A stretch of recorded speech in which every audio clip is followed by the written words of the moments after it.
6장. 이스라엘 자손이 또 여호와의 목전에 악을 행하였으므로 여호와께서 7년 동안 그들을 미디안의 손에 넘겨주시니 미디안의 손이 이스라엘을 이긴지라. 이스라엘 자손이 미디안으로 말미암아 산에서 웅덩이와 굴과 산성을 자기들을 위하여 만들었으며, 이스라엘이 파종한 때면 미디안과 아말렉과 동방 사람들이 치러 올라와서 진을 치고 가사에 이르도록 토지 소산을 멸하여 이스라엘 가운데에 먹을 것을 남겨두지 아니하며 양이나 소나 나귀도 남기지 아니하니, 이는 그들이 그들의 짐승과 장막을 가지고 올라와 메뚜기 떼같이 많이 들어오니 그 사람과 낙타가 무수함이라. 그들이 그 땅에 들어와 멸하려 하니 이스라엘이 미디안으로 말미암아 궁핍함이 심한지라. 이에 이스라엘 자손이 여호와께 부르짖었더라. 이스라엘 자손이 미디안으로 말미암아 여호와께 부르짖었으므로 여호와께서 이스라엘 자손에게 한 선지자를 보내시니, 그가 그들에게 이르되, 여호와께서 이같이 말씀하시기를, 이스라엘의 하나님 내가 너희를 애굽에서 인도하여 내며 너희를 그 종되었던 집에서 나오게 하여 애굽 사람의 손과 너희를 학대하는 모든 자의 손에서 너희를 건져내고 그들을 너희 앞에서 쫓아내고 그 땅을 너희에게 주었으며, 내가 또 너희에게 이르기를, 나는 너희의 하나님 여호와이니 너희가 거주하는 아모리 사람의 땅의 신들을 두려워하지 말라 하였으나 너희가 내 목소리를 듣지 아니하였느니라 하셨다 하니라. 여호와의 사자가 아비에셀 사람 요아스에게 속한 오브라에 이르러 상소리 나무 아래에 앉으니라. 마침 요아스의 아들 기드온이 미디안 사람에게 알리지 아니하려 하여 밀을 포도주 틀에서 타작하더니, 여호와의 사자가 기드온에게 나타나 이르되, 큰 용사여, 여호와께서 너와 함께 계시도다 하매, 기드온이 그에게 대답하되, 오 나의 주여, 여호와께서 우리와 함께 계시면 어찌하여 이 모든 일이 우리에게 일어났나이까? 또 우리 조상들이 일찍이 우리에게 이르기를, 여호와께서 우리를 애굽에서 올라오게 하신 것이 아니냐 한 그 모든 이적이 어디 있나이까? 이제 여호와께서 우리를 버리사 미디안의 손에 우리를 넘겨주셨나이다 하니, 여호와께서 그를 향하여 이르시되, 너는 가서 이 너의 힘으로 이스라엘을 미디안의 손에서 구원하라. 내가 너를 보낸 것이 아니냐 하시니라. 그러나 기드온이 그에게 대답하되, 오 주여, 내가 무엇으로 이스라엘을 구원하리이까? 보소서, 나의 집은 므낫세 중에 극히 약하고 나는 내 아버지 집에서 가장 작은 자니이다 하니, 여호와께서 그에게 이르시되, 내가 반드시 너와 함께하리니 내가 미디안 사람 치기를 한 사람을 치듯 하리라 하시니라. 기드온이 그에게 대답하되, 만일 내가 주께 은혜를 얻었사오면 나와 말씀하신 이가 주 되시는 표징을 내게 보이소서. 내가 예물을 가지고 다시 주께로 와서 그것을 주 앞에 드리기까지 이곳을 떠나지 마시기를 원하나이다 하니, 그가 이르되, 내가 너의 돌아오기까지 머무르리라 하니라. 기드온이 가서 염소 새끼 하나를 준비하고 가루 한 에바로 무교병을 만들고 고기를 소쿠리에 담고 국을 양푼에 담아 상수리 나무 아래 그에게로 가져다가 드리매, 하나님의 사자가 그에게 이르되, 고기와 무교병을 가져다가 이 바위 위에 놓고 국을 부으라 하니, 기드온이 그대로 하니라. 여호와의 사자가 손에 잡은 지팡이 끝을 내밀어 고기와 무교병에 대니 불이 바위에서 나와 고기와 무교병을 살랐고 여호와의 사자는 떠나서 보이지 아니한지라. 기드온이 그가 여호와의 사자인 줄을 알고 이르되, 슬프도소이다 주 여호와여, 내가 여호와의 사자를 대면하여 보았나이다 하니, 여호와께서 그에게 이르시되, 너는 안심하라, 두려워하지 말라, 죽지 아니하리라 하시니라. 기드온이 여호와를 위하여 거기서 제단을 쌓고 그것을 여호와 샬롬이라 하였더라. 그것이 오늘까지 아비에셀 사람에게 속한 오브라에 있더라.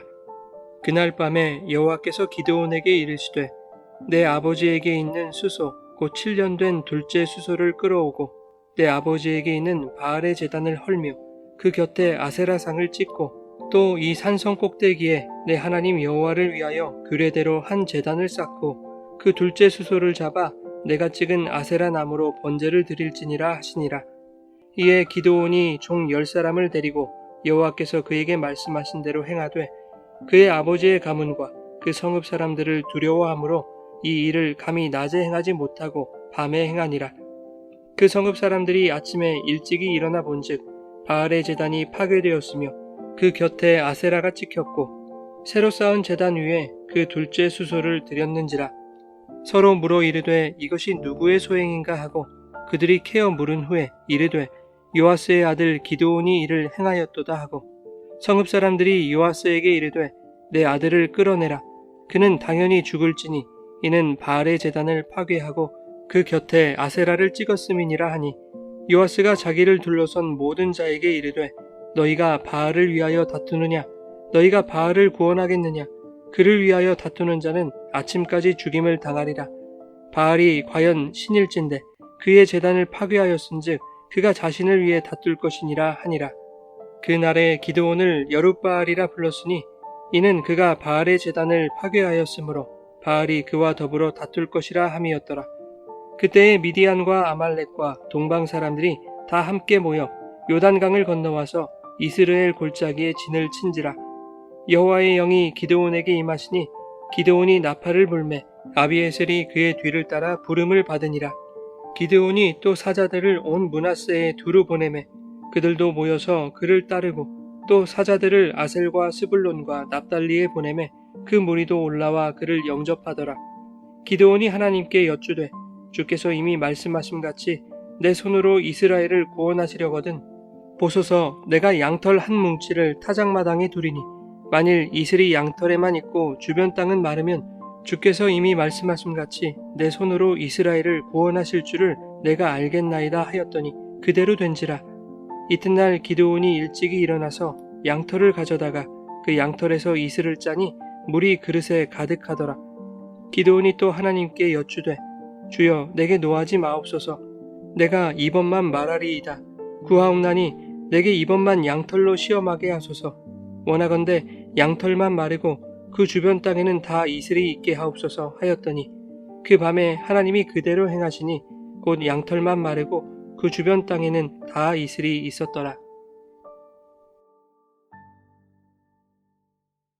여러분 좋은 아침입니다. 오늘도 말씀의 은혜가 여러분의 삶에 풍성히 임하기를 소망합니다. 사사기 6장부터는 기드온의 이야기가 시작됩니다.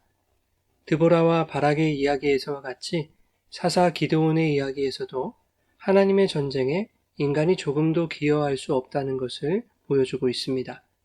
하나님이 치르시는 전쟁은 구원에 대한 전쟁이죠. 그것을 이전 장들에서 드보라와 바락의 이야기로 살펴봤고 특히 드보라와 바락의 노래는 자격 없고 공로 없는 자들이 전적인 은혜로 허락하신 하나님의 구원을 찬송하는 내용이었습니다.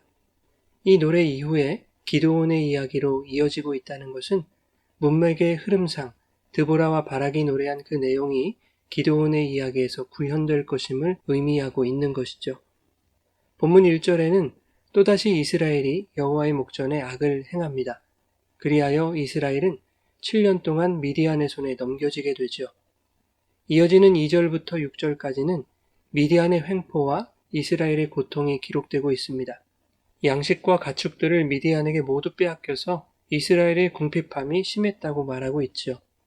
또한 산에 웅덩이나 굴을 파거나 산성을 만들어서 숨어 살 정도로 미디안의 수탈과 횡포는 극에 달해 있었습니다. 그래서 이스라엘은 미디안으로 말미암아 여호와께 부르짖죠. 사사기의 패턴이 있었습니다. 백성이 여호와께 악을 행하고 악을 행하는 백성은 그들의 대적으로부터 압제를 당하죠. 압제당하는 백성들이 고통 속에 부르짖으면 하나님은 그들의 부르짖음을 들으시고 사사를 보내셔서 구원하십니다. 이러한 패턴을 단순히 죄짓고 회개했더니 하나님이 용서해 주신다는 것으로 이해해서는 안 되겠죠.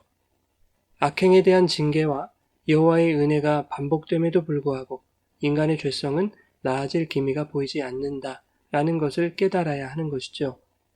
징계를 반복해도 바뀌지 않는 인간이라면 하나님은 왜 계속해서 징계를 하시는 것일까요? 징계를 통해 그들이 선한 존재가 될 것을 기대하시는 것이 아니라 징계가 주어지고 있다는 그 자체가 그들이 죄인임을 폭로하는 것이기 때문입니다. 여러분, 하나님의 징계는 그 징계를 통해 인간의 죄를 순화시키시려는 목적이 아닙니다. 하나님이 세상을 창조하신 것을 한탄하실 만큼 죄악이 창궐했던 그 노아의 시대에 하나님은 홍수로 그 죄악된 세상을 쓸어버리셨죠. 그러나 인류의 죄가 사라진 것은 아니었습니다. 은혜로 구원받은 노아와 그의 가족들에 의해 이 땅에 다시 죄가 번지기 시작했죠. 죄의 종결은 인간을 징계하는 것으로 해결되지 않습니다. 죄에 대한 징계를 받은 후에도 인간은 죄의 경향성이 멈추지 않는 존재라는 것을 홍수 이후에 인류가 지은 죄로 선명하게 드러나는 것이죠. 사사들의 이야기에서 사사들이 활동하던 시기에는 이스라엘이 평온했다고 말합니다. 이것은 죄의 문제가 해결되었기 때문에 평온했다는 뜻이 아닙니다. 이 평온은 히브리어 샤카트인데 전쟁이나 다툼의 부재를 의미하는 단어입니다. 즉, 전쟁이 없는 동안에 누리는 한시적인 평온을 말하는 것이죠. 그러나 인간 사사가 죽으면 그 평온이 깨지더라는 것을 보여주는 것이 사사기입니다. 이 세상 역사 속에 그리고 우리의 인생 속에 한시적인 평온이 있을 수는 있지만 그것은 잠깐에 불과한 것이고 실상은 이 모든 역사가 그리고 모든 인생이 전쟁과 다툼과 재앙 속에 놓여 있다는 것을 보여주고 있는 것입니다. 그럼에도 불구하고 본문은 그러한 전쟁 같은 세상의 현실과 성도의 인생 속에 여호와 하나님으로부터 오는 진정한 평강과 샬롬이 있음을 말씀하고 있는 것이죠.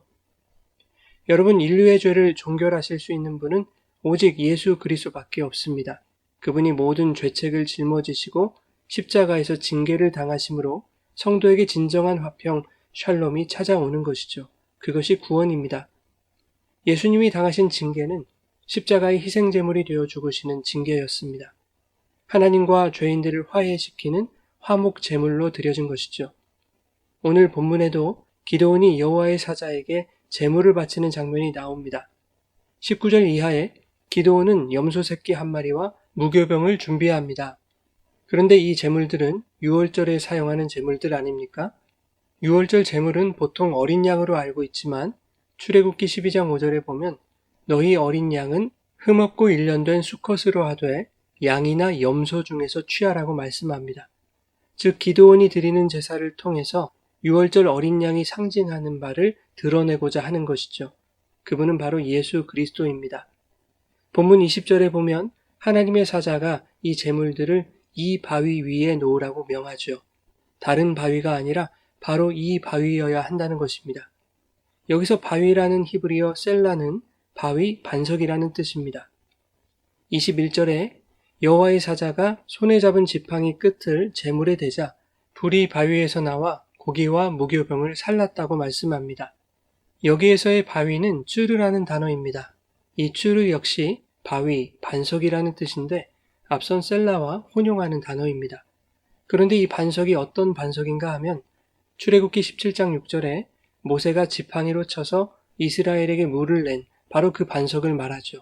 또한 출애굽기 33장에서 여호와의 영광이 모세 앞으로 지나가실 때에 모세가 숨었던 바로 그 반석을 말하는 것입니다.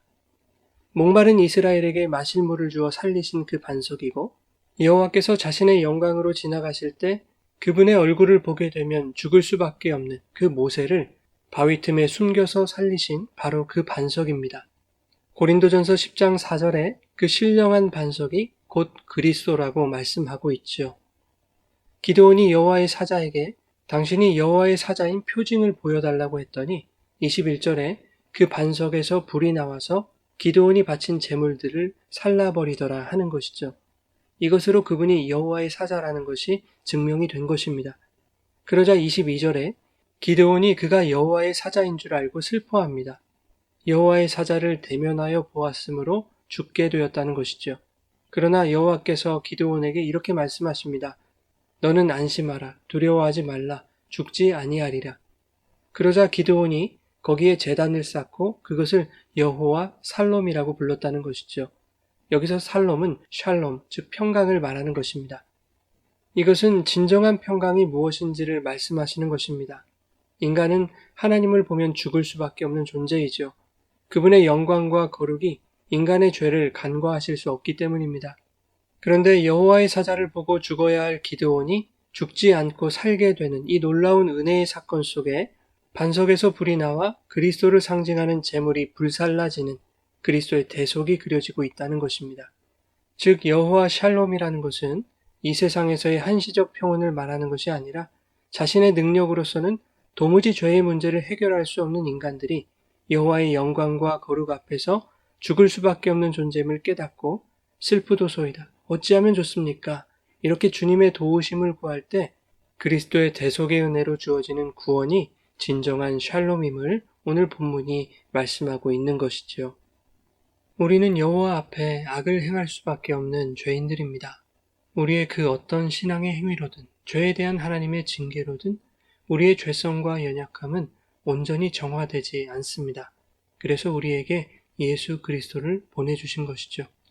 하나님은 세상이라는 대적을 사용하셔서 우리의 죄된 존재를 날마다 폭로하실 것입니다.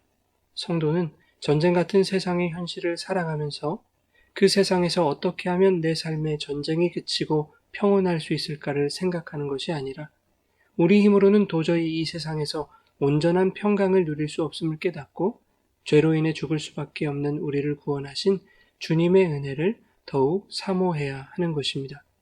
오늘도 그리스도의 대속으로 이루신 구원을 찬양하며 전쟁 같은 현실 속에서도 세상이 줄 수 없는 하나님이 허락하신 하늘의 평강, 진정한 샬롬을 누리는 복된 날이 되시기를 예수님의 이름으로 축원합니다.